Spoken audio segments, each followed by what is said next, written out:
So this is Introduction 4, intro4.html on truebiblecode.com, about the Bible and its translations. So the Bible was originally written in Hebrew in the Old Testament, and the New Testament was originally written in Greek. The Hebrew text of the Old Testament, which is the basis of most English translations, is the BHS, Biblia Hebraica Stuttgartensia, and it's based on the Codex Leningrad, which is in the Leningrad State Public Library and is dated 2008 CE. So that's the oldest Hebrew text we have. There was the Aleppo Codex that was older than that, but it a bit older, from Aleppo in Syria, but not easy to get hold of a decent version of that. The reason that we don't have many older Hebrew texts of the Old Testament than that is that the scribes, the Jewish people who whose job was to copy the Bible, did a reasonably good job. They kept on producing more and more copies of it, so you didn't need to keep the original, and people trusted the copies they made, and they were really, really careful. So we've only got an Old Testament in its complete form that's 1,000 years old. However, with the Dead Sea Scrolls that were discovered just after the Second World War, the whole book of Isaiah was in that, and that they date to before Jesus. And the book of Isaiah was pretty much the same as what is found in the Codex Leningrad, which was a great confirmation that at least Isaiah has survived the 1,000 years prior to 1008. The Greek text, we've got older versions of it because we didn't have all these Masoretic scribes. Instead we have the Catholic Church, which has the Vatican B manuscript in Vatican City. There's a wonderful story about that manuscript, which is this wonderful chap Tischendorf, who was German, and he is responsible for us having the Sinaitic, which is from the 4th century and is in the British Museum, I believe, yeah. And he's also responsible largely for us having the Vatican manuscript, which predates it. The oldest of the lot of the New Testament, the complete New Testament except Revelation, is the Vatican B 1209 manuscript, which is in Rome. So, and then the second two oldest are the Sinaiticus from the 4th century and the Alexandrine. The Alexandrine is from the 5th century. They're both in the British Museum. But the Sinaiticus is available from our website, translated, and in the New Testament version of it is. The Vatican B is available from Bible Linguistics, which is our Bible program. BibleLinguistics.org is free, unless you want to use the Hebrew from the Westminster Leningrad Codex, which has a license fee, so we have to charge for that.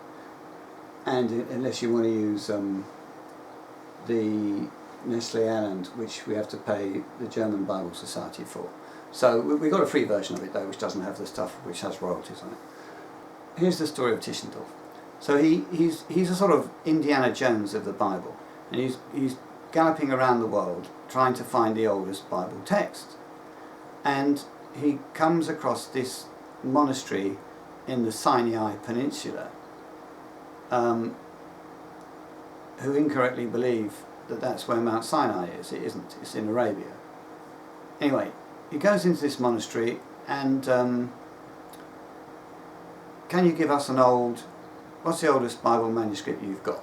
And they give him something pretty old, which was called the something or other fragment, which I can't remember or fragment it was called, but it was a little piece of an old, pretty old manuscript, which was pretty exciting to Tischendorf.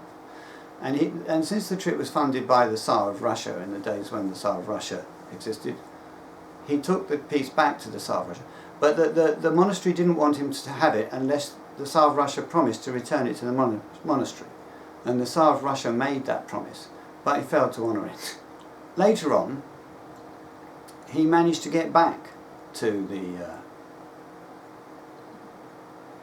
this monastery in the Sinai desert. And when he was there the second time, he saw that they were burning some papers in a waste paper basket because it was cold.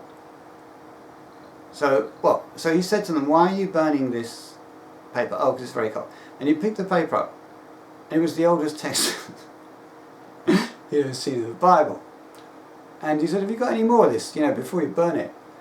Is there any more of this stuff?" And what that was Codex Sinaiticus, and I think it was another copy of it. I think they had a couple of copies. So anyway, he discovered that codex, which is the oldest Bible there is, other than the one in the Vatican. And it's his diligence and perspicacity that has led to us having that. That is in Bible linguistics in the Greek, and so you can see what that says. But he didn't stop there. He finally went to the Vatican and he said, "Come on, guys, you were here at the beginning. Don't tell me that the oldest Bible manuscript of the New Testament is in some monastery in the Sinai desert. You've got to have an older one in your vaults. Let me go and have a look in your vaults and see what I can find." And of course the Vatican would not allow him into the vaults, but they did go and have a look, and hey presto, they pulled out, not to be beaten by this monastery, they pulled out the Vatican B manuscript that was actually older than the Sinaiticus. And Tischendorf said, "Great, I'll just make a copy of that." They said, no, it's copyright. I don't think they said that, but you can't make a copy of it, you can't do that. And he said, "Well, all right then, I'll read it. I'll just read it. I won't copy it." And they said, "Well, you can read it for 2 hours a day for 2 weeks. That's all you can do," because they calculated that wouldn't be enough time for him to write it down. But somehow he managed to, being Tischendorf and being not entirely true to his word, but certainly true to God, he copied the whole blooming thing down in those 2 hours over 14 days. He must have used some form of shorthand. He then published the Vatican B manuscript, the Tischendorf rendering of it. This embarrassed the Roman Catholic Church so much that they had to publish their version of it. However, this was before the days of facsimiles, so their version was merely some monk doing what Tischendorf did, or some Vatican priest doing what Tischendorf did, but with a little bit more time. And that version is available too at the moment. Alright, so then what the Catholic Church did with the invention of facsimiles is they actually now will produced facsimile versions of the Vatican B manuscript, which are the exact thing. They cost about $6,000, or they used to, and they're available from various libraries. And you can go and do a Tischendorf if you want. There's one in a library in Scotland, and you can copy the whole thing down, because Tischendorf won't have it dead on, and neither will the Catholic non-facsimile copy have it dead on. And really you need it dead on, because every jot and tilde and particle of every letter will be fulfilled, and so if you haven't got every jot and tilde and particle of every letter, you're not going to get the right fulfillment. So that's the Indiana Jones and the Lost Bible episode. I mean, the other thing is, we're not sure in this church that we've got the whole Bible, because the Bible canon was collated by the Roman Catholic Church in about 300 after Christ, and at that time they were already a false church. So when you've got a false church determining the Bible canon, you're not in a good position. So certainly they left out Revelation because it condemned their church, because Revelation 17 is about a harlot riding a 7-headed beast which heads stand for hills, and Rome was built on 7 hills. People identified the Roman Catholic Church as the mother of the harlots in that, and the Roman Catholic Church knew that that was how they'd been identified, and so they decided not to include that condemnation of them in their Bible canon. And the scripture says that whoever leaves out or takes away from the Bible will have his portion taken away from the trees of life, and whoever adds will have the plagues of Revelation added.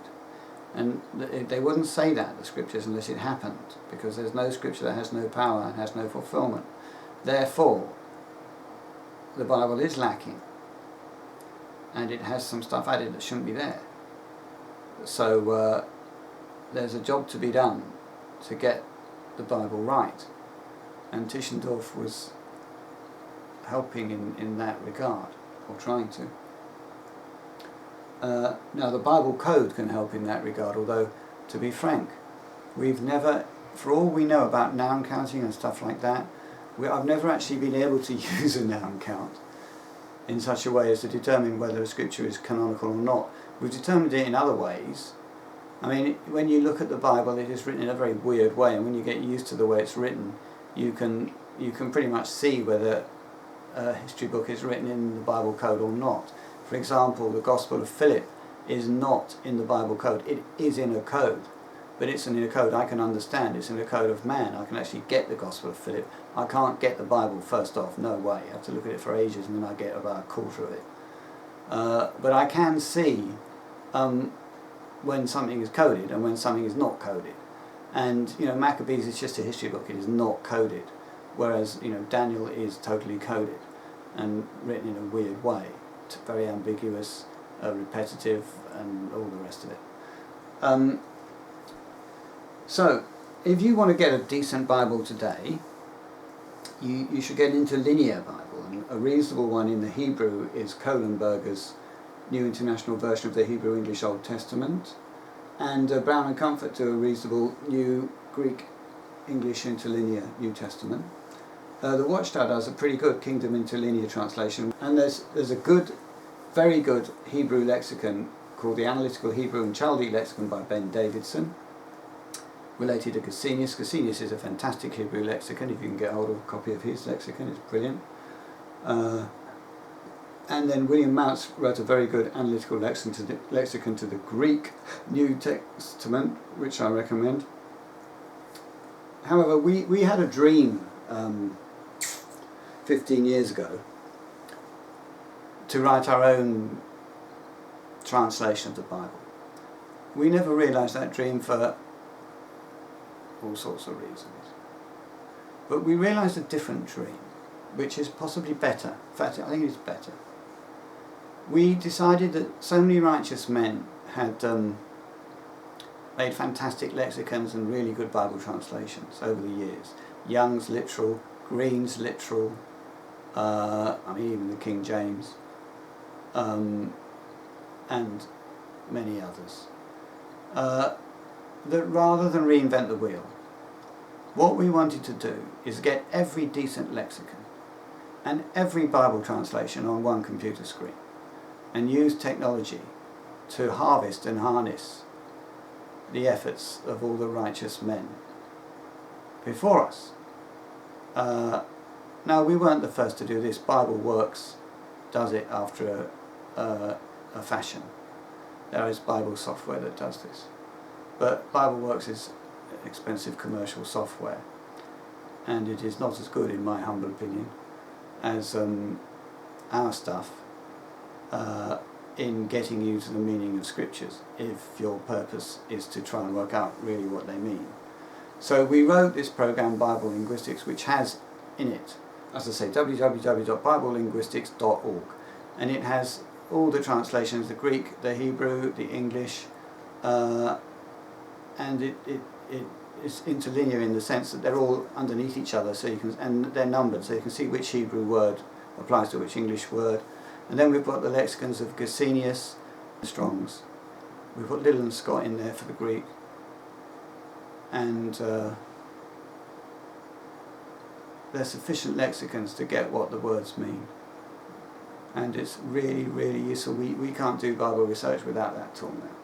And it is better than a translation, because the scriptures are so ambiguous that there's several ways of looking at what a scripture might mean. So it's a good idea to have 4 or 5 good translations available, and then you can see the full flavour of the scripture in these different translations, rather than picking what you think is the more relevant meaning, because actually any meaning is relevant, because God is not incapable of being specific. When he's ambiguous, he wants to say more than one thing with one set of words, which is what the Bible code is all about. So we do recommend you get the free BibleLinguistics.org, and you'll learn a lot about scriptures and what they mean from that software. And if you're going to view it, you've got to have a full HD screen really, because otherwise to view all the little dots and dashes and things and accents on Hebrew is not very good. You need a really good resolution screen. I mean, full HD, 1920 by 1080 or something is fine. Okay, thanks.